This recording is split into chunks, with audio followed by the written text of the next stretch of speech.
Guys welcome to my YouTube channel. Guys ಇವತ್ತಿಂದ ನಾನು ನನ್ನ ಗಂಟೆಯನ್ನು ಶುರು ಮಾಡಬೇಕು ಅಂದ್ಕೊಂಡಿದ್ದೀನಿ. ಸೊ ನೀವು ಇಲ್ಲಿ ಯಾರು ನನ್ನ ಚಾನಲ್ನ ಸಬ್ಸ್ಕ್ರೈಬ್ ಮಾಡಿಲ್ಲ, ಬೇಗ ಸಬ್ಸ್ಕ್ರೈಬ್ ಮಾಡ್ಕೊಳ್ಳಿ. ಗೈಸ್, ನಾನು ತಂದಿರುವಂಥ ಹೊಸ ವಿಷಯ ಏನಪ್ಪ ಅಂತಂದರೆ, SBI ಅವರು ಒಂದು ಜಾಬ್ ಅಲರ್ಟ್ನ ಬಿಟ್ಟಿದ್ದಾರೆ, ಜಾಬ್ ನೋಟಿಫಿಕೇಶನ್ ಬಿಟ್ಟಿದ್ದಾರೆ. ಸೊ ಆ ನೋಟಿಫಿಕೇಶನ್ ಯಾವುದು ಅಂತ ನೀವು ತಿಳ್ಕೊಬೇಕು ಅಂತಂದರೆ ಕಂಪ್ಲೀಟಾಗಿ ನನ್ನ ವೀಡಿಯೋನ ಎಂಡ್ವರೆಗೂ ನೋಡಿ. ಸೊ ಬನ್ನಿ ಶುರು ಮಾಡೋಣ ನನ್ನ ವೀಡಿಯೋನ. ಗೈಸ್, ಸ್ಟಾರ್ಟಿಂಗಲ್ಲೇ ನೀವು ನೋಡ್ಬೋದು, SBI ಅವರು 1,00,000 ಪ್ರೊಬೇಷನರಿ ಆಫೀಸರ್ ಪೋಸ್ಟ್ಗಳನ್ನ ಬಿಟ್ಟಿದ್ದಾರೆ. ಅದರಲ್ಲಿ ನಿಮಗೆ ಫಸ್ಟು ಎಜುಕೇಷನ್ ಕ್ವಾಲಿಫಿಕೇಷನು ಗ್ರ್ಯಾಜುಯೇಷನ್ ಆಗಿರಬೇಕು, ಅಲ್ಲೇ ಕೊಟ್ಟಿದ್ದಾರೆ ನೋಡಿ, ಗ್ರ್ಯಾಜುಯೇಷನ್ ಮುಗಿಸಿರಬೇಕು ಅಂತ. ಸೊ ಜೂನ್ 18ರಿಂದ ಈ ಒಂದು ಜಾಬ್ ನೋಟಿಫಿಕೇಶನ್ ರಿಲೀಸ್ ಆಗಿರೋದು. ಸೊ ಅರ್ಜಿ ಹಾಕೋಕ್ಕೆ ನೀವು ಜುಲೈ 8ನೇ ತಾರೀಕು ಲಾಸ್ಟ್ ಡೇಟ್ ಆಗಿರುತ್ತೆ. ಸೊ ಈ ಈ ಸ್ಟೇಟ್ ಬ್ಯಾಂಕ್ ಆಫ್ ಇಂಡಿಯಾದು ಈ ಒಂದು ಡೇಟ್ ಅಪ್ಲಿಕೇಶನ್ ಇರೋದು. ಸೊ ಅವರ ಒಂದು SBI ವೆಬ್ಸೈಟಲ್ಲಿ ಇದನ್ನು ಅರ್ಜಿ ಹಾಕ್ಬೋದು ಅಂತ ಹೇಳಿದರೆ, ಆದರೆ ನೀವು ಇದರಲ್ಲೇ ಹಾಕ್ಬೋದು ಲ್ಯಾಪ್ಟಾಪ್ ಇದ್ದರೆ. ಸೊ ಇದ್ರಲ್ಲಿ ಆಗಲ್ಲ ಬರಲ್ಲ ನಮಗೆ ಅಪ್ಲಿಕೇಶನ್ ಹಾಕೋಕ್ಕೆ ಅಂತಂದರೆ ನೀವು ಬೇರೆ ಕಡೆ ಅಥವಾ ಗ್ರಾಮವನ್ನು ಅಥವಾ ಯಾವ್ದಾದ್ರು ಸೈಬರ್ ಸೆಂಟ್ರಲ್ಲಿ ಅಪ್ಲಿಕೇಶನ್ ಕೂಡ ಹಾಕ್ಬೋದು. ಸೊ ಇದರಲ್ಲಿ ನೀವು ಓದ್ಬೋದು, ಇಲ್ಲಿ SBI PO ನೇಮಕಾತಿ ಪ್ರಮುಖ ವಿವರಗಳು ಅಂತ ಕೊಟ್ಟಿದ್ದಾರೆ. ಸೊ ಇದರಲ್ಲಿ SBI ಅವ್ರದ್ದು ಇದು ಪೋಸ್ಟು ರಿಲೀಸ್ ಆಗಿರೋದು.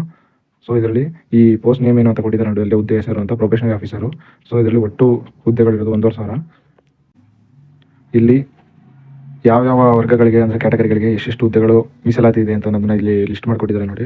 ಇಲ್ಲಿ ಮುಖ್ಯ ವರ್ಗಗಳು ನೋಡಿ, ಸಾಮಾನ್ಯ ವರ್ಗ ಅಂದರೆ UR, ಅದಕ್ಕೆ 588 ಹುದ್ದೆಗಳನ್ನ ನೀಡಿದ್ದಾರೆ. ಸೊ OBC ಅಂದರೆ ಜನರಲ್ ಕ್ಯಾಟಗರಿ 3A 2A ಆ ಥರ ಬರೋದು ಎಲ್ಲರನ್ನು ಕೂಡ 390 ಹುದ್ದೆಗಳಿದೆ. ಸೊ ಪರಿಷ್ಠಿತ ಜಾತಿ ಅಂದರೆ SC ಅವ್ರಿಗೆ 234, ST ಅವ್ರಿಗೆ 144 ಇದೆ. ನೆಕ್ಸ್ಟು EWS ಆರ್ಥಿಕವಾಗಿ ಹಿಂದುಳಿದು ಅಥವಾ ಫಿನಾನ್ಷಿಯಲಿ ಅನ್ಸ್ಟೇಬಲ್ ಆಗಿರೋರಿಗೆ 144 ಇರುತ್ತೆ. ಸೊ ಟೋಟಲಾಗಿ 1,00,000 ಹುದ್ದೆಗಳಿರೋದು.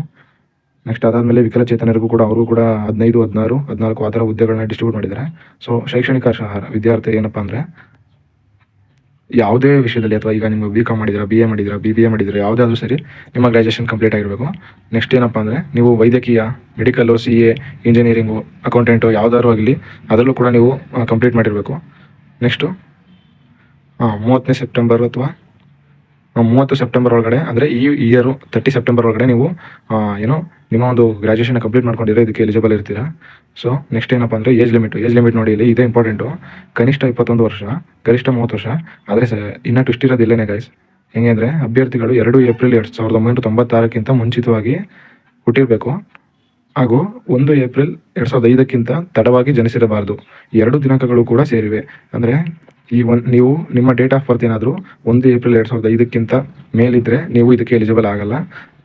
ಅದಕ್ಕಿಂತ ನೀವು 2 ಏಪ್ರಿಲ್ 1996ಕ್ಕಿಂತ ಒಳಗಡೆ ಇದ್ದರೂ ಕೂಡ, ಅಂದರೆ ಅದಕ್ಕಿಂತ ಬಿಫೋರ್ ಆಗಿದ್ರೂ ಕೂಡ ಇದಕ್ಕೆ ನೀವು ಎಲಿಜಿಬಲ್ ಆಗಲ್ಲ. ಕರೆಕ್ಟಾಗಿ ಆ ಏಜ್ ಲಿಮಿಟು ಕರೆಕ್ಟಾಗಿ ಅಪ್ಲೈ ಆಗುತ್ತೆ. ಸೊ ನೆಕ್ಸ್ಟು ಯಾವ್ಯಾವ ಇಯರ್ಗೆ ಏನೇನು ಅಂತ ಕೊಟ್ಟಿದ್ದಾರೆ ನೋಡಿ. ಸರ್ಕಾರಿ ನಿಯಮಾವಳಿ ಅನ್ವಯ ಗರಿಷ್ಠ ವಯೋಮಿತಿ ಸಡಲಿಕೆ.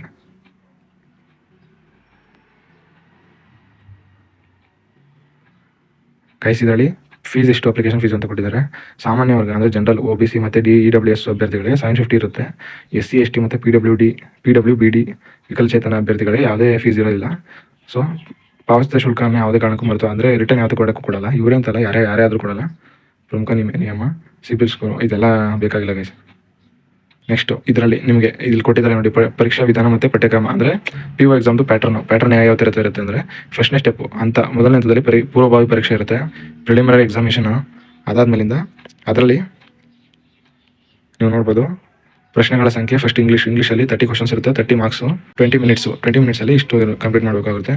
ನೆಕ್ಸ್ಟು ಇರೋದು ಕ್ವಾಂಟಿಟೇಟಿವ್ ಆಪ್ಟಿಟ್ಯೂಡ್ ಟೆಸ್ಟಲ್ಲಿ 35 ಕ್ವಶನ್ಸ್ ಇರುತ್ತೆ, 35 ಮಾರ್ಕ್ಸು, ಅದಕ್ಕೂ 20 minutes. Next reasoning ability almost PGCT ಬರ್ದಿರೋರಿಗೆ ಗೊತ್ತಿರುತ್ತೆ.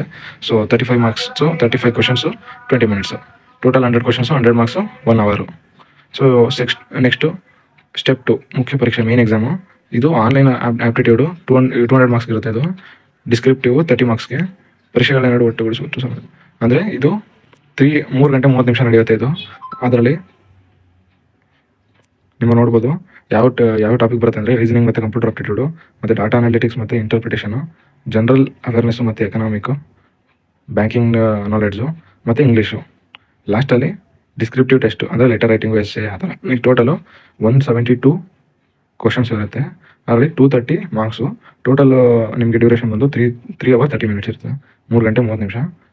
ನೆಕ್ಸ್ಟ್ ಸ್ಟೆಪ್ಪಲ್ಲಿ ಏನದು ಅಂದರೆ, ಸೈಕೋಮೆಟ್ರಿಕ್ ಟೆಸ್ಟ್ ಮತ್ತು ಸಂದರ್ಶನ. ಮುಖ್ಯ ಪರೀಕ್ಷೆಯಲ್ಲಿ ಅಭ್ಯರ್ಥಿಗಳಿಗೆ ವ್ಯಕ್ತಿತ್ವದ ಮೌಲ್ಯಮಾಪನಕ್ಕಾಗಿ ಸೈಕೋಮೆಟ್ರಿಕ್ ಟೆಸ್ಟ್ ನಡೆಸಲಾಗುತ್ತದೆ. ಇದಾದಮೇಲೆ ಗ್ರೂಪ್ ಎಕ್ಸಸೈಸ್ 20 ಮಾರ್ಕ್ಸ್ ಕೊಡ್ತಾರೆ. ನೆಕ್ಸ್ಟು ಪರ್ಸ್ನಲ್ ಇಂಟರ್ವ್ಯೂ ಅದಕ್ಕೆ 30 ಮಾರ್ಕ್ಸ್ ಕೊಡ್ತಾರೆ. ನೆಕ್ಸ್ಟು ಅಂತಿಮ ಮೆರಿಟ್ ಲಿಸ್ಟ್, ಫೈನಲ್ ಮೆರಿಟ್ ಲಿಸ್ಟ್ನ ಅವರೇ 100 ಮಾರ್ಕ್ಸ್ಗೆ ನಾರ್ಮಲೈಸ್ ಮಾಡಿ ಮುಖ್ಯ ಪರೀಕ್ಷೆಯಲ್ಲಿ ವೆಯ್ಟೇಜ್ 75 ಇರುತ್ತೆ. ನೆಕ್ಸ್ಟ್ ಗ್ರೂಪ್ ಡಿಸ್ಕಷನ್ ಮತ್ತು ಸಂದರ್ಶನ ವೆಯ್ಟೇಜು 25 ಮಾರ್ಕ್ಸ್ ಇರುತ್ತೆ. ಸಂಬಳ ಮತ್ತು ಇತರೆ ಭತ್ಯೆಗಳು SBI PO ಮತ್ತು ಸ್ಯಾಲ್ರಿಗೆ ಬಂತು ಅಂತಂದರೆ ನೀವು ಎಲಿಜಿಬಲ್ ಆಗಿ ಇದರಲ್ಲೆಲ್ಲ ಪಾಸಾಗಿ ಮುಂದೆ ಹೋದ್ರಿ ಅಂತಂದರೆ ನಿಮಗೆ ಮೂಲ ವೇತನ ಬೇಸಿಕ್ ಸ್ಯಾಲ್ರಿನೇ 48,480 ಇರುತ್ತೆ. ಅದು ನಿಯಮಾನುಸಾರ 4 ಮುಂಗಡ ಇಂಕ್ರಿಮೆಂಟ್ಗಳು, ಅಂದರೆ ಇದು 48,000 ಇನಿಷಿಯಲ್ ಸ್ಯಾಲ್ರಿ ಆಗುತ್ತೆ. ಮತ್ತು ನೀವು ಮುಂದೆ ಹೋಗ್ತಾ ಅದು ಇಂಕ್ರಿಮೆಂಟ್ ಆಗುತ್ತೆ. ನೆಕ್ಸ್ಟು ವೇತನ ಶ್ರೇಣಿ ಈ 2,000 ಜಾಸ್ತಿ ಆಗುತ್ತೆ. ನೆಕ್ಸ್ಟ್ 2,340 ಆ ಥರ ಅಲ್ಲಿ ನೋಡಿ ಯಾವ್ಯಾವ ಥರ ಇನ್ಕ್ರೀಸ್ ಆಗುತ್ತೆ ಅನ್ನೋದನ್ನ ಕೊಟ್ಟಿದ್ದಾರೆ. ನೆಕ್ಸ್ಟ್ ಇದರೊಂದಿಗೆ ತುಟ್ಟಿ ಭತ್ಯೆ ಅಂದರೆ ಮನೆ ಬಾಡಿಗೆ ಮತ್ತು ನಗರ ಸಾರಿಗೆ ಭತ್ಯೆ ಈ ಥರ ಸುಮಾರು ಫೆಸಿಲಿಟೀಸ್ಗಳು ಸಿಗುತ್ತೆ. ಮುಂಬೈನಂತಹ ಮೆಟ್ರೋ ಸಿಟಿಯಲ್ಲಿ ವಾರ್ಷಿಕ ಒಟ್ಟು ಪ್ಯಾಕೇಜ್, ಅಂದರೆ ಏನಾದ್ರು ಮುಂಬೈಲಿ ಏನಾರು ಸಿಕ್ತು ಅಲ್ಲಿಗೇನಾರು ಹೋಗಬೇಕು ಅಂತಂದರೆ 21 ಲಕ್ಷದವರೆಗೂ ಇರ್ತದೆ ಅಂತ ಅಲ್ಲಿ ಆ ಒಂದು ಸಿಟಿನಲ್ಲಿ ಸ್ಯಾಲ್ರಿ ಪ್ಯಾಕೇಜ್ ಅಲ್ಲಿ ಅಷ್ಟುವರೆಗೂ ಇರುತ್ತೆ ಅಂತ ಹೇಳಿದ್ದಾರೆ. ನೆಕ್ಸ್ಟು ಸೇವಾ ಬಾಂಡ್ ಮತ್ತು ಪ್ರೊಬೇಷನ್ ಅವಧಿ, ಇದು ಬಾಂಡ್ಗೆ ಸಂಬಂಧಪಟ್ಟಿರೋದು. ಸೊ ಅಂದರೆ 2 ವರ್ಷದವರೆಗೂ ಪ್ರೊಬೇಷನರಿ ಆಫೀಸರ್ ಆಗಿ ನೀವು ಕಾರ್ಯನಿರ್ವಹಿಸಬೇಕು. ಅದಾದ್ಮೇಲಿಂದ ಮುಂದೆ ಹೋಗ್ಬೋದು ಅಂತ ಹೇಳಿದ್ದಾರೆ. ನೆಕ್ಸ್ಟು ಸೇವಾ ಬಾಂಡು, ಅಭ್ಯರ್ಥಿಗಳು ಕನಿಷ್ಠ 3 ವರ್ಷಗಳ ಕಾಲ ಬ್ಯಾಂಕಲ್ಲಿ ಸೇವಾ ಸಲ್ಲಿಸಬೇಕು. ಅಂದರೆ ಇವರು 3 ವರ್ಷ ಗಂಟ ಬ್ಯಾಂಕಲ್ಲಿ ಕೆಲಸ ಮಾಡಬೇಕು ಜಾಯ್ನ್ ಆದವರು. ನೆಕ್ಸ್ಟು 2 ಲಕ್ಷದ ಮೊತ್ತದ ಬಾಂಡನ್ನು ಬರ್ಕೊಡ್ಬೇಕು ಅವ್ರಿಗೆ, ಬ್ಯಾಂಕ್ ಅವ್ರಿಗೆ. ಅವಧಿ ಮುಗಿದಾದ್ಮೇಲೆ ಅದನ್ನ ದಂಡದ ರೂಪದಲ್ಲಿ ಪಾವತಿ, ಅವ್ರೇನಾದ್ರು ಮಧ್ಯದಲ್ಲೇ ಬಿಟ್ಬಿಟ್ರು ಅಂದರೆ ಅದನ್ನ ಪೆನಾಲ್ಟಿ ಅಂತ ಪೇ ಮಾಡಬೇಕಾಗುತ್ತೆ. ಇದಿಷ್ಟು ಇದಾದರೆ ಇನ್ಫಾರ್ಮೇಷನ್ ಆದರೆ ಇಲ್ಲಿ ನೀವು ಮಿಸ್ಟೇಕ್ಸ್ ಏನು ಮಾಡಬಾರ್ದು ಅಂತಂದರೆ ಕೊನೆಯ ದಿನವರೆಗೂ ಕಾಯಬೇಡಿ. ಅಂದರೆ ಲಾಸ್ಟ್ ಡೇಟು ಜುಲೈ 8ನೇ ತಾರೀಕುವರೆಗೂ ನೀವು ವೆಯ್ಟ್ ಮಾಡ್ತಾ ಕೂತ್ಕೊಂಡ್ರೆ ಅಪ್ಲಿಕೇಶನ್ ಡೇಟು ಕ್ಲೋಸ್ ಆಗ್ಬೋದು. ಕ್ಲೋಸ್ ಆಗೋವರೆಗೂ ವೆಯ್ಟ್ ಮಾಡಬೇಡಿ, ಎಲ್ಲ ಫಿಲ್ ಆಗ್ಬೋದು. ಸೊ ನೆಕ್ಸ್ಟ್ ಒಂದು ಲೈವ್ ಫೋಟೋ ಕಡ್ಡಾಯ. ನೀವು ನಿಮ್ಮ ಒಂದು ಲೈವ್ ಫೋಟೋ, ಅಂದರೆ ಈಗ ಪ್ರೆಸೆನ್ಸ್ ಏನಿರುತ್ತೆ ಲೈವ್ ಫೋಟೋ ಅದನ್ನು ಅಪ್ಡೇಟ್ ಮಾಡೋಕ್ಕಾಗುತ್ತೆ. ನೆಕ್ಸ್ಟು ಸಹಿ ಮತ್ತು ಘೋಷಣೆ ಪತ್ರ, ಸಿಗ್ನೇಚರ್ ಮತ್ತು ಹ್ಯಾಂಡ್ ರಿಟರ್ನ್ ಡಿಕ್ಲರೇಷನ್ ಕೊಡಬೇಕಾಗುತ್ತೆ. ಅದೆಲ್ಲ ಕ್ಯಾಪ್ಸಲ್ಲಿ ಇರಬೇಕು, ಕ್ಯಾಪಿಟಲ್ ಲೆಟ್ರಲ್ಲಿ. ನೆಕ್ಸ್ಟ್ 4ನೇ ಏನು ವಾರ್ನಿಂಗ್ ಅಂದರೆ ಕ್ಯಾಟಗರಿಲಿ ನೀವು ಹುಷಾರಾಗಿ ನೋಡ್ಕೊಂಡು ಹಾಕಬೇಕು. ನಿಮ್ಮದು 3A 2A 2B 3B ಅಥವಾ SC ST ಯಾವುದು ನಿಮ್ಮ ಕ್ಯಾಟಗರಿ ಯಾವುದು ರಿಲೇಟೆಡ್ ಆಗಿರ್ತದೋ ಅದನ್ನು ಹಾಕಬೇಕಾಗಿರುತ್ತೆ. ನೆಕ್ಸ್ಟು ಆನ್ಲೈನ್ ಮೂಲಕ ಅರ್ಜಿ ಸಲ್ಲಿಸುವಂಥ ವಿಧಾನ, ಆನ್ಲೈನ್ ಮೂಲಕ ನೀವು ಅಪ್ಲೈ ಮಾಡಬೇಕು ಅಂತ ಹೋದರೆ ಈ ಒಂದು ವೆಬ್ಸೈಟ್ ಆಗಿರುತ್ತೆ. ಈ ಒಂದು ವೆಬ್ಸೈಟ್ನ ನಾನು ನನ್ನ ಡಿಸ್ಕ್ರಿಪ್ಷನಲ್ಲಿ ಕೊಟ್ಟಿರ್ತೀನಿ, ನೀವು ತಗೋಬೋದು. ಸೆಕೆಂಡು ಲಿಂಕ್ ಆಯ್ಕೆ ಮಾಡ್ಕೋಬೇಕು. 3ನೇದು ರಿಜಿಸ್ಟರ್ ಮಾಡಬೇಕು. ಅದಾದಮೇಲೆ ಅಪ್ಲೋಡ್ ಮಾಡಬೇಕು ನಿಮ್ಮ ಡಾಕ್ಯುಮೆಂಟ್ಸ್ ಏನೇನಿರುತ್ತೆ ಅದನ್ನು. ನೆಕ್ಸ್ಟು ನಿಮ್ಮ ಎಜುಕೇಷನ್ ಡೀಟೇಲ್ಸ್ ಕೇಳ್ತಾರೆ. ಆಮೇಲಿಂದ ಅಪ್ಲಿಕೇಶನ್ ಫೀಸ್ ಕೇಳ್ತಾರೆ. ಕೊನೆಗೆ ಅದು ಅಪ್ಲಿಕೇಶನ್ ಫೀಸ್ ಆದಮೇಲೆ ಅದಕ್ಕೆ ಸಕ್ಸಸ್ ಆಯ್ತದೆ. ಅಲ್ಲಿ ಏನಾದ್ರು ಇಶ್ಯೂಸ್ ಇತ್ತು ಅಂತಂದರೆ ಬ್ಯಾಕ್ ಬರುತ್ತೆ. ಇಶ್ಯೂಸ್ ಇಲ್ಲ ಏನು ಅಂತಂದರೆ ಕಂಪ್ಲೀಟಾಗಿ ಅದು ಅಪ್ಲಿಕೇಶನ್ ತಗೊಳುತ್ತೆ. ನೆಕ್ಸ್ಟ್ ಅದಾದಮೇಲೆ ಅರ್ಜಿಯ ಪ್ರಿಂಟ್ ತಗೋಬೇಕು ನೀವು ಲಾಸ್ಟಲ್ಲಿ. ಅದನ್ನ ನೀವು ಫೋನಿಂದನಾದ್ರು ತಗೋಬೋದು ಅಥವಾ ಅಪ್ಲೈ ಮಾಡಿರೋ ಒಂದು ಕಡೆಯಿಂದನಾದ್ರು ತಗೋಬೋದು. ನೋಡಿ ಇಲ್ಲಿ ಅಪ್ಲಿಕೇಶನ್ ಸ್ಟಾರ್ಟ್ ಆಗಿರೋ ಡೇಟ್ 18ನೇ ತಾರೀಕು ಜೂನ್ 2026. ಅಪ್ಲಿಕೇಶನ್ ಎಂಡ್ ಆಗೋ date 8 July 2026. Employ type full time ಇರುತ್ತೆ. ಇದು ಹೈರಿಂಗ್ ಮಾಡ್ತಾರವ್ರು ಯಾರು SBI ಬ್ಯಾಂಕ್ ಅವರು. Work location Marks Road, Bengaluru, Karnataka. So ಇದಿಷ್ಟು ಡೀಟೇಲ್ಸ್ ಇದ್ರದ್ದು ಫ್ರೆಂಡ್ಸ್. ಈ ಒಂದು ಡೇಟ್ ಒಳಗೆ ಡ್ಯೂರೇಷನ್ ಒಳಗಡೆ ನೀವು ಇನ್ನೂ ಯಾರ್ಯಾರು ಅಪ್ಲೈ ಮಾಡಿಲ್ಲ, ಎಲಿಜಿಬಿಲಿಟಿ ಇದ್ದೀರೋ ನಿಮ್ಮ ಏಜ್ ಲಿಮಿಟ್ನ ನೋಡ್ಕೊ ಹೋಗಿ ಅವರು ಈ ಒಂದು SBI ಪೋಸ್ಟ್ನ ಅಪ್ಲೈ ಮಾಡ್ಕೊಳ್ಳಿ ಅಂತ ಹೇಳ್ತಾ ಈ ಒಂದು ನನ್ನ ವೀಡಿಯೋನ ಇಲ್ಲಿ ಎಂಡ್ ಮಾಡ್ತಿದ್ದೀನಿ. ಯಾರ್ಯಾರಿಗೆ ನನ್ನ ವೀಡಿಯೋ ಇಷ್ಟ ಆಯಿತು ಅವ್ರನ್ನ ಲೈಕ್ ಮಾಡಿ, ಶೇರ್ ಮಾಡಿ, ಸಬ್ಸ್ಕ್ರೈಬ್ ಮಾಡಿ. Thank you guys. ಸಿಗೋಣ ನೆಕ್ಸ್ಟ್ ವೀಡಿಯೋದಲ್ಲಿ.